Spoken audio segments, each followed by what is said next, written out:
Welcome to Thought Leaders, featuring interviews with some of the best minds in the industry. Today's special guest is popular platform speaker, software vendor, and best-selling author, Curtis Cloak. Hello everyone, I'm Steve Savant, syndicated financial columnist and talk show host. In this segment, we're exploring the key elements of retirement, all from Curtis's popular presentation, Cracking the Retirement Code, and his best-selling software, The Annuity Bulldozer. Well, let's talk about this. We're talking about key elements. I see a lot of advisors on the peripheral of retirement planning. They don't seem to figure out what the key elements are, and I think sometimes that it reflects in their plan. They're not doing the touch points of retirement. Do you see that a lot yourself when you're reviewing other people's work? I think the hardest part of retirement is trying to figure out what the elements are, and then once you get your head around the elements, more importantly, how do adults engage? How do they understand? How can you educate them?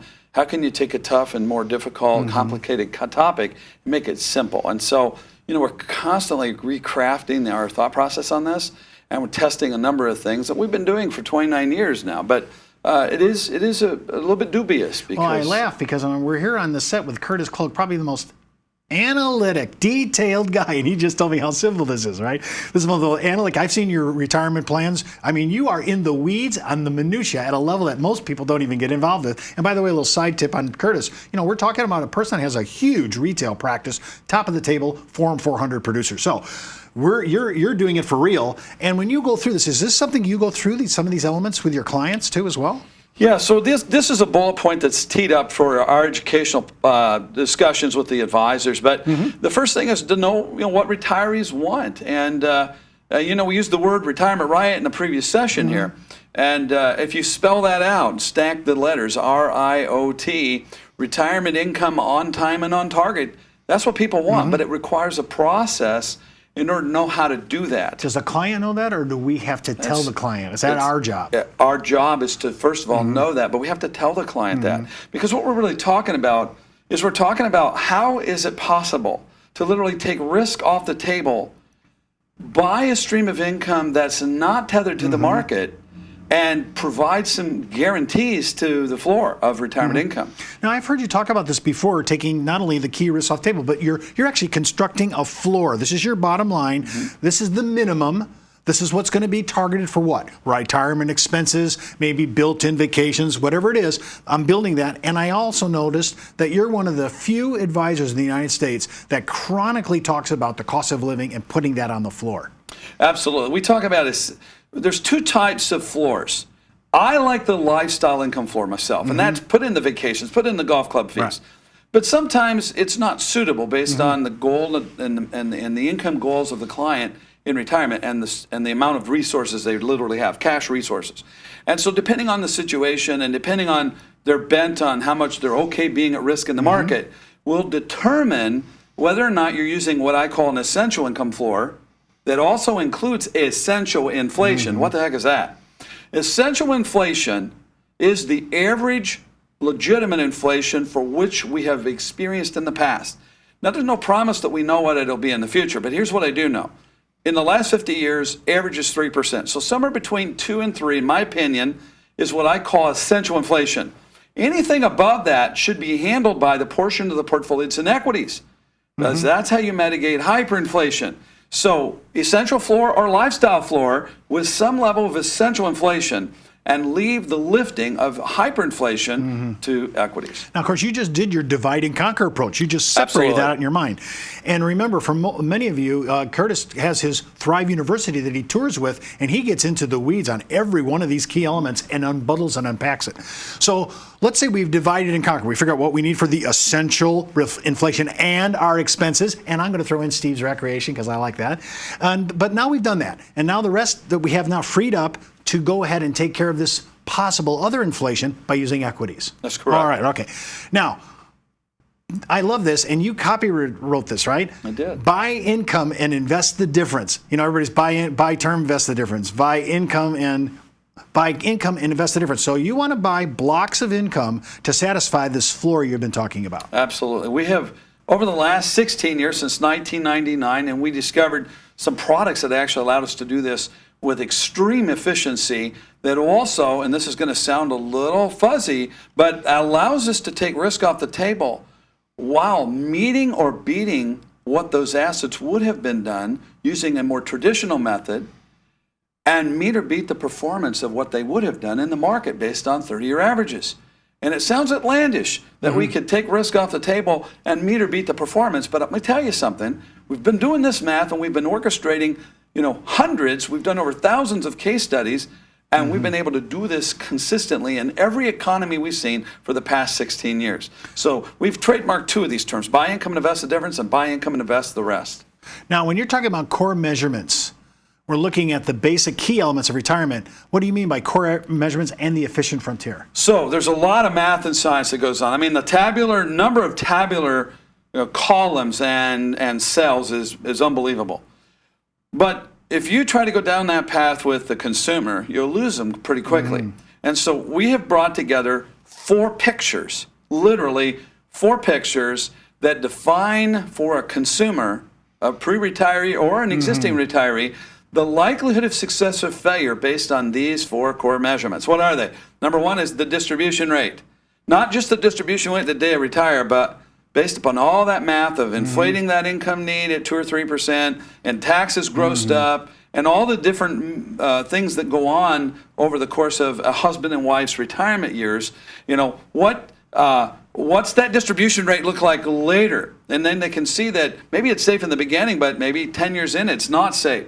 So distribution rates. The next one is what we call reliability of income. It's Thrive's ROI, if you will. And what that represents is the portion of the income floor that's based on guarantees, that would include Social Security and pension, of course, and what portion of the income is being generated from tethered market assets that you have to guess at whether you're going to be able to achieve them or not. And the third is what we call free liquidity. Now, this is an interesting one. Everybody has this what I call illusion of control. Let me explain. Let's say I've got a client in a fairly high tax bracket. He's got $1 million he wants to preserve for his heirs. He's got 30 years to go, he thinks, but he needs income. So he's got 2 goals. He wants to preserve the money, but he's got to have income. So he's probably going to go to a block of municipal bonds. He's going to get about 3% today, maybe. Well, that's 30 grand a million. Guess what? He has to hold the whole million hostage in order to get to 3 grand or 30 grand, right?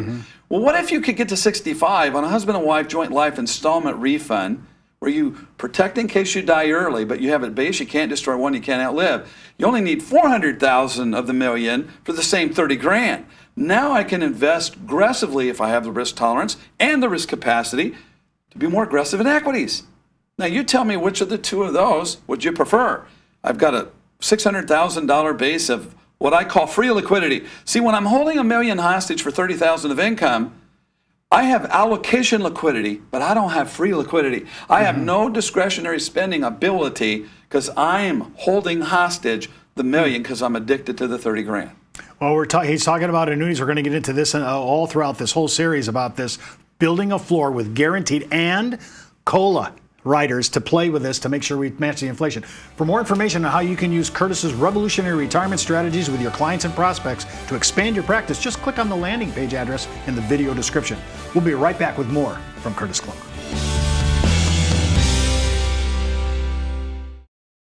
A solid web presence has never been more important to the success of your business. Introducing Agent Website Creator, provided by CreativeOne.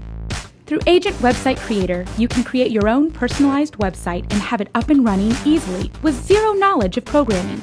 Choose from several designs with easy drag and drop customization. Get proven lead generation offers, professionally written articles, and helpful financial calculators. Plus, the ability to embed videos, integrate your social media, and more. Update your website anytime and show the world within minutes. The best part?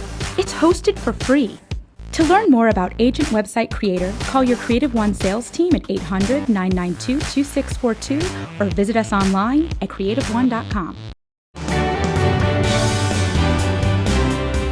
In this segment, we're talking about the 5 risks in retirement, all from Curtis's popular presentation, Cracking the Retirement Code, and his best-selling software, The Annuity Bulldozer. Well, let's talk about this. There's 5 key areas here that you want to take off the table, right? And until I went to your first class a couple years back, I did not realize all this was really, I needed to look at this, and I've been in this business at that time almost 30 years. So I want to walk through some of these basic ideas. We talked about this in prior sessions, everybody's living longer.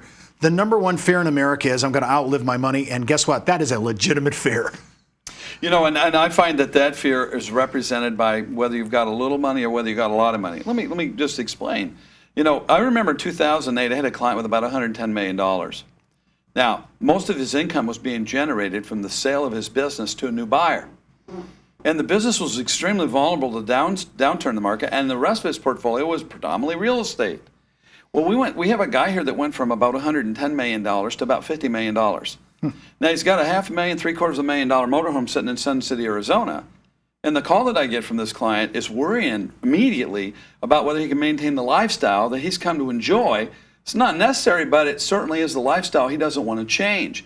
And he's looking at very big constrainment of his portfolio and income flow because he doesn't even know whether the business owner who bought his business, given the type of business it was, being vulnerable to that decline, would actually be able to afford to pay him what they promised in the agreement. So people that are worried about living out of money are both the wealthy and the not so wealthy. Wow. What about this control issue? Because, you know, there's a lot of tactical issues. People don't like to lose control. And is that a warranted fear by a consumer? Yes. Well, first of all, everyone has this incredible fear of control. And it's also the tenets that are tied to that, or what I call the FOMO mentality. It's the fear of missing out on an opportunity that if I don't have control, I'm going to miss. And so they go through their retirement years not understanding that they have this amazing illusion of control when in fact they don't have the control that they think that they do, because they're holding assets hostage to a distribution rate that is a variable based upon things they can't control, like the market. And so sometimes giving up some control over the long haul might be giving us back more control. And it's hard because it's a mindset change. It requires It's a psychological issue, isn't it? It is a very psychological Now, issue. inflation, do you think most consumers, I'm thinking baby boomers now, we're pretty much up to speed on that. Yeah, I don't have to convince people of inflation get that anymore. now. So, Yeah. okay, so it is a top 5, but don't have to spend much time talking Now, about it. Curtis, we're in front of our audience as advisors and insurance professionals, and I have to say the last maybe 30 or 40 retirement plans that I got to look at, about a third of them had inflation, some inflation protection, but 2/3 did not. Does that surprise you? Come from our Doesn't business? surprise me, because if you're trying to manage a portfolio, traditional, what I call SWIP strategy, systematic withdrawal income plan, you're trying to manage the math to keep those distribution rates in line and that the income floor in line, and oftentimes the kicker, the thing that's going to blow up the math and science, with all that duration, with people living longer, is inflation. And if you don't know how to mitigate the risks related to inflation by bringing product allocation to the income story, then you may be tempted, just because the numbers don't look like they work very well, not to incorporate inflation as part of the story. Curtis, I want to bring up this thing, legacy. Sometimes you feel obligated that you have to pass down your net worth to your children so you live in poverty during your retirement. Can't I create a legacy and still live at my present lifestyle or a greater lifestyle? Yeah, absolutely, and you are right, especially that generation that's already retired today. Tom Hegna lists the call about that. It's the just-in-case mentality. You know, I'm not going to spend it. Though when I retired, I had this movie I've been playing in my mind that says I was going to travel and buy the motorhome, maybe the second place, and then I get retired. I'm so used to constraining my spending. Now I'm going to constrain really more than ever before because I'm not working anymore, and so people constrain their spending at a level they don't have to, where they're not really getting a return on life value, because just in case I need it, and also because they have all their money many times tethered to the market or things they can't control, and yet that's a lifestyle of control, they think. But I will tell you that about 50% of the people, when we're doing the initial discovery, tell us that they're not interested in legacy. And what I have found, it's because they can't perceive, given how long they think they may live and what their portfolios are, that they can afford to make it all the way to the end themselves. So it becomes kind of about me and the wife. You know, legacy is important because, you know, whatever they get, they get. But once you find a way to create a secure retirement floor with some built-in inflation that's essentially good, average, reasonable, and you still have a lot of money left over. You freed the hostages of a large portion of the portfolio. You know what they're willing to come back and talk about, but they weren't in the beginning because they thought it was about them and that they didn't have enough? Now they're willing to circle back after the fact and get more serious about the legacy if their situation merits such a conversation. Before we leave the segment, there is tremendous apprehension about making an investment mistake. I mean, this paralyzes clients. Talk a little bit about that before we leave the segment. So these are the 5 bullets that we use in the client education piece. And number 5 is as important as number 1, Steve. And this number 5 is 2-pronged. And here it is.